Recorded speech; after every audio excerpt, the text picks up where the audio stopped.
Eu morei um tempo muito próximo ao rio Capibaribe. Às vezes ficava olhando os barqueiros retirando aquela areia de ganho do fundo do rio. Me lembrei agora de seu Tito, pescador, que morava aqui no Cachito. Toda semana, com seu samburá no ombro, oferecendo peixe na nossa casa, mas ao mesmo tempo reclamava. Em poucos anos, Danidal, não dá para viver do pescado do rio devido à sujeira. O povo precisa se educar, seu Tito. É isso mesmo, Danidal. Nesse instante me vem a recordação de que o local do rio que o seu Tito reclamava fora o ponto preferido para o banho de verandices no final do século XIX. Lembrei dos casarões abandonados na rua Francisco de Paula. E vou contar essa história para vocês. Vamos lá? Esse tempo era aproximadamente a década de 1860. Mais uma vez, vamos ao final do século XIX para iniciar nossa história. Os engenhos e seus senhores ainda dominavam as margens de várzea do rio Capibaribe. Apenas uma trilha ligava o centro do Recife à região habitada da várzea. A trilha era conhecida como Estrada do Pau-d'Alho ou Estrada do Ambolé.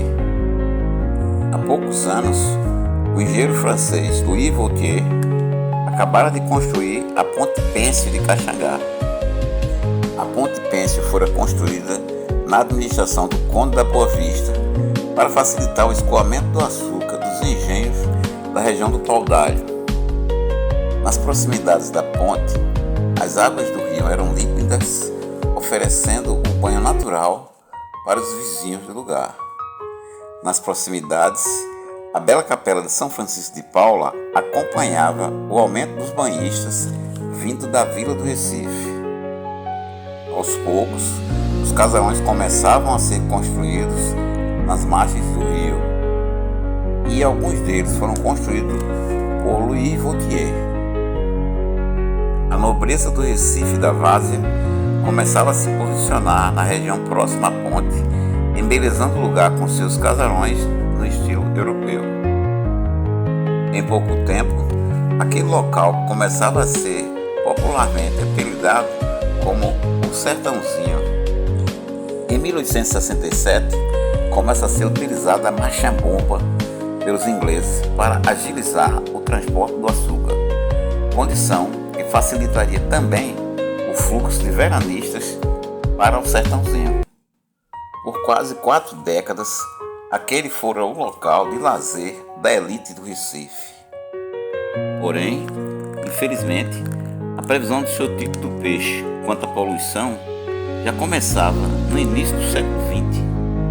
Aos poucos, os engenhos foram falindo, suas terras foram loteadas, a população aumentava vindo do agreste e do sertão, e a condição de poluição do Capibaribe não suportava. A elite começou logo a se distanciar do sertãozinho, se deslocando para o banho de água salgada na região da Boa Viagem. Em pouco tempo, os casarões foram abandonados e a rua Francisco de Paula, do sertãozinho, ficava deserta.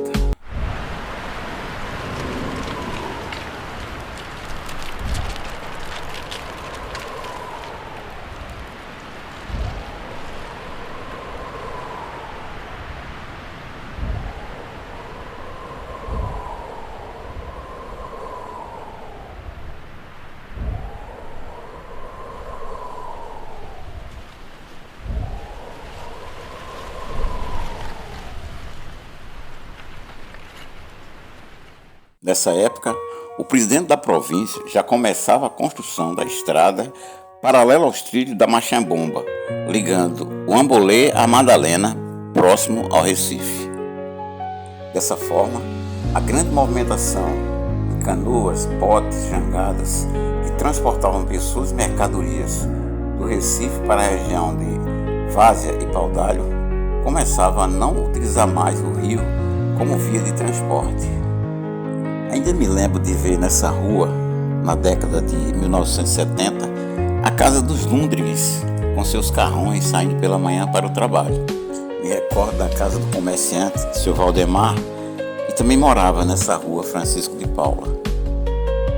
Pois é, o tempo passou e ainda me lembro de seu Tito e aquelas conversas.